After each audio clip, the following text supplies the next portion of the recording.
हादी 11 के अलावा ईरान ने एक और बड़ा टेस्ट किया है। इस बीच ईरान के नेवी कमांडर ने चौंकाने वाला खुलासा किया है। ईरानी कमांडर ने मुताबिक उन्होंने पहली बार ऐसी लॉन्ग रेंज मिसाइल दागी है जिसकी रेंज में पर्शियन खाड़ी है, पर्शियन पूरा इलाका आता है। ईरान के सैन्य अभ्यास और इस मिसाइल लॉन्च से दुनिया भर में खलबली है। सबसे ज्यादा खलबली मिडिल ईस्ट के देशों में है, जिनको लग रहा था कि शायद ईरान की ताकत कम हो गई है, लेकिन ईरान ने ऐसी लॉन्ग रेंज मिसाइलों का परीक्षण कर एक बार फिर से इजराइल के साथ साथ मिडिल ईस्ट में कई देशों को चौंका दिया है।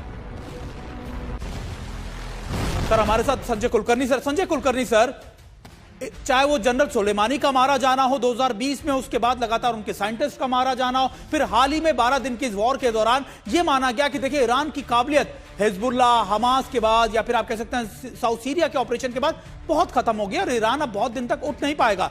अमेरिका ने भी दावा किया, लेकिन ये टेस्ट तो बता रहे हैं कि ईरान कभी भी पीछे हटा ही नहीं, वो तो लगातार तैयारियां कर रहा है। सुमित, बहुत बहुत धन्यवाद।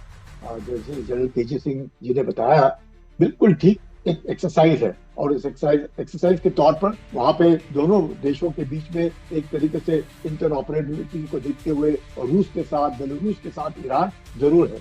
इसमें कोई शक नहीं कि रूस, ईरान और चीन जो है, ये सारे देश मिलकर के दबाव डालने की कोशिश कर रहे हैं।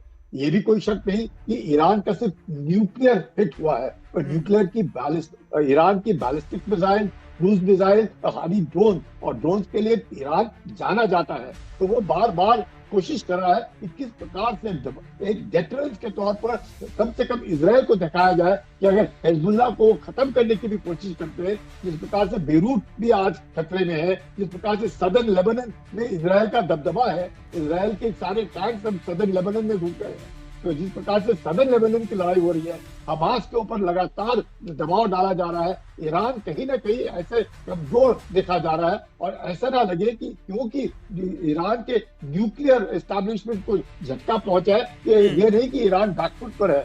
और जैसे जनरल केजी सिंह बता रहे, ईरान बहुत जिद्दी देश है।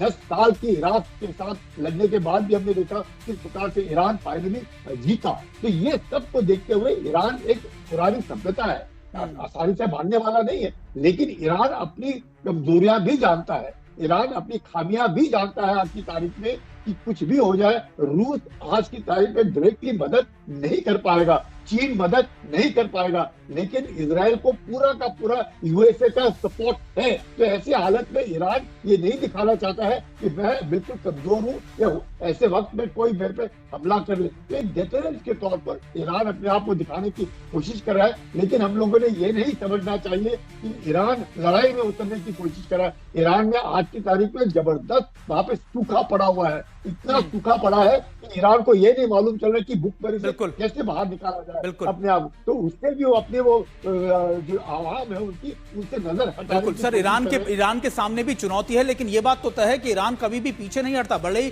प्रॉक्सीज को बहुत हद तक नुकसान पहुंचा दिया, लेकिन ईरान की तैयारियां टीवी स्क्रीन पर हम अपने दर्शकों को दिखा भी रहे हैं। बात करते हैं मध्य पूर्व के एक और ऐसे युद्ध क्षेत्र की जहां पर अब भी मोर्चा शांत नहीं हुआ। हम बात कर रहे हैं हमास के खिलाफ इजराइल के युद्ध की, यानी हम गाजा की बात कर रहे हैं। गाजा के अंदर आपको आप 4 तस्वीरें दिखाते हैं जो आपको दिखाने में, समझाने में ये काफी होगी कि इस समय कैसे हालात इस समय वहां मौजूद हैं, जहां पर पूरी कहानी बयां करती है कि इजराइल अब भी युद्ध विराम के बाद इन इलाकों पर अटैक कर रहा है। गाजा में भी तबाही जारी है। इसमें इजराइल अब भी कई इलाकों में जमींदोज कर रहा है। 10 अक्टूबर के युद्ध विराम के ऐलान के बाद इजराइल लगातार गाजा पर रुका नहीं है और रुक रुक कर बड़े हमले कर रहा है, जिसमें वहां कई लोगों के मौत की खबरें भी आ रही हैं।